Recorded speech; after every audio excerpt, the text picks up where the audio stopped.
ప్రియ దేవుని జనాంగమా, మీకు శుభములు వందనములు తెలియజేస్తున్నాను.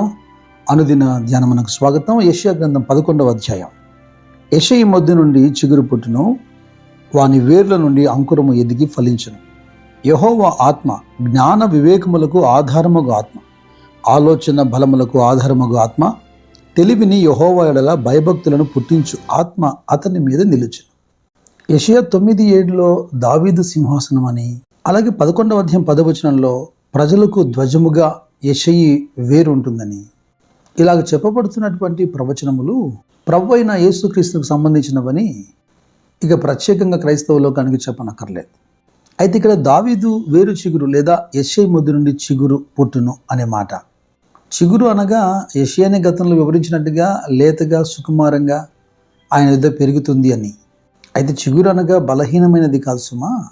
ప్రకటన గ్రంథం 5వ అధ్యాయంలో 5వ వచనంలో దావీదు వేరు చిగురైన యూదాగోత్రపు సింహం అని కనబడుతుంది.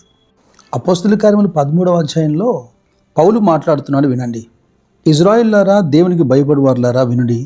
ఇజ్రాయేలును ఈ ప్రజల దేవుడు మన పితరులను ఏర్పరచుకొని వారు ఐగుప్తు దేశమందు పరదేశులై ఉన్నప్పుడు ఆ ప్రజలను హెచ్చించి తన భుజబలము చేత వారు అక్కడి నుండి తీసుకుని వచ్చి ఇంచుమించు 40 ఏండ్ల మట్టుకు అరణ్యములో వారి చేష్టలను సహించాడు. మరియు కనాను దేశములో 7 జాతుల వారిని నాశనం చేసి వారి దేశములను వీరికి స్వాస్థ్యముగా పంచి ఇచ్చాను. ఇంచుమించు 450 సంవత్సరములు ఇట్లు జరిగాను. అటు తర్వాత ప్రవక్త అయిన సమూయేలు వరకు ఆయన వారికి న్యాయాధిపతులను దయచేశాను. ఆ తర్వాత వారు రాజు కావాలని కోరగా దేవుడు బెన్యామీను గోత్రీయుడును కీషు కుమారుడైన సౌలును వారికి 40 ఏండ్ల వరకు దయచేశాను. తర్వాత అతన్ని తొలగించి దావీదును వారికి రాజుగా ఏర్పరచను. మరియు ఆయన, నేను యెషయి కుమారుడైన దావీదును కనుగొంటిని, అతడు నా ఇష్టానుసారుడైన మనుషుడు, అతడు నా ఉద్దేశములనియు నెరవేర్చునని చెప్పి అతని గురించి సాక్ష్యం ఇచ్చాను. ఇక్కడ జాగ్రత్తగా వినండి. 23వ వచనం అంటున్నాడు, అతని సంతానము నుండి దేవుడు తన వాగ్దానం చొప్పున ఇజ్రాయేలు కొరకు రక్షకుడకు యేసును పుట్టించాను.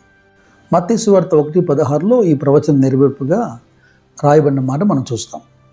ఇక రెండవ అంశము యెషయా చెబుతున్న మాట 11వ అధ్యాయం 2వ వచనంలో, యెహోవా ఆత్మ జ్ఞాన వివేకములకు ఆధారమగు ఆత్మ, ఆలోచన బలములకు ఆధారమగు ఆత్మ అతని మీద ఉంటుందట.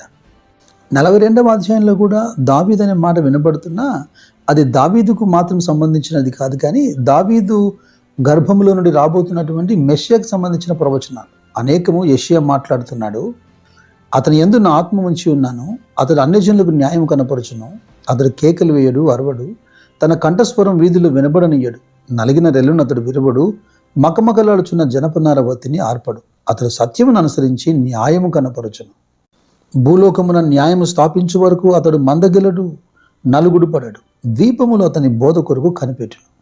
మరి ప్రత్యేకంగా గుడ్డివారి కన్నులు తెరుచుటకు, బంధింపబడిన వారిని చెరసాల నుండి వెలుపలికి రప్పించుటకు, చీకట్లో నివసించు వారిని బందీ గృహం నుండి వెలుపలికి తెచ్చుటకును, యెహోవానగు నేనే నీతి విషయంలో అతన్ని పిలిచి, అదే వాక్యంలో నిన్ను పిలిచి అని రాయబడి ఉంటుంది, నీ చేయి పట్టుకొని ఉన్నాను, నిన్ను కాపాడి ప్రజల కొరకు నిబంధనగాను అన్యజనులకు వెలుగుగాను నేను నియమించి ఉన్నాను.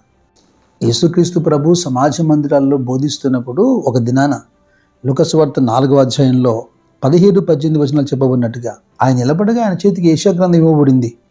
ఆ గ్రంథాన్ని తెరిచి ఆయన చదువుతున్నప్పుడు, ప్రభువు ఆత్మ నా మీద ఉన్నది, బీదలకు సువార్త ప్రకటించుటకై ఆయన నన్ను అభిషేకించను, చెరలో ఉన్న వారికి విడుదలను, గుడ్డి వారికి చూపును ప్రకటించుటకును, నలిగిన వారిని విడిపించుటకును, ప్రభు హితవచనం ప్రకటించుటకు ఆయన నన్ను పంపి ఉన్నాడు అని వ్రాయబడిన చోటు ఆయనకు దొరికింది. అది చదివాడు. అందరూ ఆయన వైపు చూస్తుండగా, నేడు మీ వినికిడిలో ఇది నెరవేర్చబడింది అన్నాడు. మత్తయి సువార్త 3:16లోను, లూకా సువార్త 3:22లోను బాప్తిసం ఇచ్చి యోహాను యొద్దకు యేసుక్రీస్తు ప్రభు వచ్చి అతని ద్వారా బాప్తిసం పొందినప్పుడు ఆకాశం తెరవబడి పరిశుద్ధాత్మ పావర ఆకారంలో ప్రభు మీదకి దిగి రాలేదా? ఇతడు నా ప్రియకుమారుడు, ఈయనందు నేను ఆనందిస్తున్నాను అన్న స్వరం వినపడలేదా? ఇక మరొక ప్రవచనం చూడండి. యెషయా గ్రంథం 11వ అధ్యాయము 5వ వచనం, అతని నడుమునకు నీతియు అతని తుంట్లకు సత్యమును నడికట్టుగా ఉండును. యోహాను సువార్త 14వ అధ్యాయం 6వ వచనంలో యేసుక్రీస్తు ప్రభు మాట్లాడుతూ, ఇదిగో నేనే మార్గమును సత్యమును జీవమును అని చెప్పి ఉన్నాడు. Yes, he is the truth, his name is truth.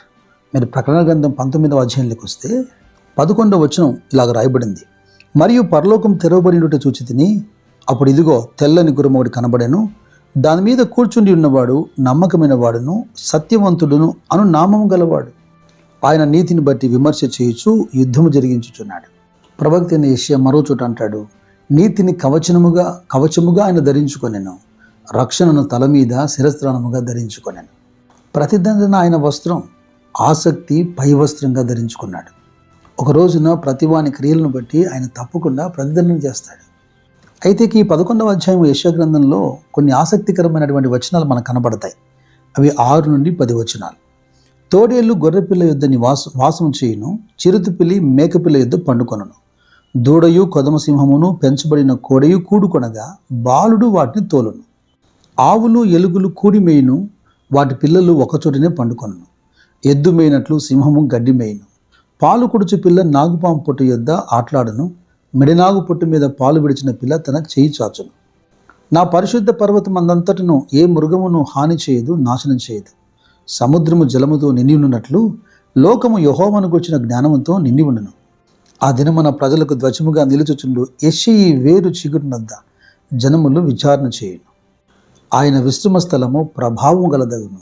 ఇక్కడ కనబడుతున్న విషయాలు, చిరుతపులి మేకపిల్ల కనబడితే ఏం చేస్తుంది, కొదమ సింహానికి దూడ కనబడితే ఏం చేస్తుంది? అయితే ఇవన్నీ కలిసి మేస్తూ ఉన్నాయి. వాటిని ఒక పసిపిల్లవాడు తోలుతున్నాడు. కీడు కానీ హాని కానీ ఎక్కడ కనబడట్లేదు. ఇది దేవుడు తీసుకురాబోతున్న నూతన సృష్టి. యెహెజ్కేలు 34:25లోను, అలాగే హోషేయ ప్రవక్త 2:18లోను, యెషయా కూడా 65వ అధ్యాయం 25వ వచనంలోను నా పరిశుద్ధ పర్వతములో హాని అయినను నాశనమైనను చేయకుండును అని యెహోవా సెలవిస్తున్నాడని చెబుతున్నాడు. పూర్తిగా వాటి స్వభావం అంతా మారిపోయింది. అదే సమయంలో ఇక విల్లు ఖడ్గము యుద్ధము లేకుండా మాన్పిస్తాడట. ఇది ప్రకటన గ్రంథం 21లో చెప్పబడుతున్న క్రొత్త ఆకాశము క్రొత్త భూమి.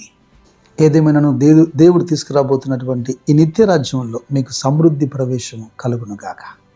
మన పరమ తండ్రి దేవుని ప్రేమ, యేసుక్రీస్తు యొక్క కృప, పరిశుద్ధాత్మ అభిషేకము సహవాసం మీకు తోడై మిమ్మల్ని నడిపించునుగాక. God bless you.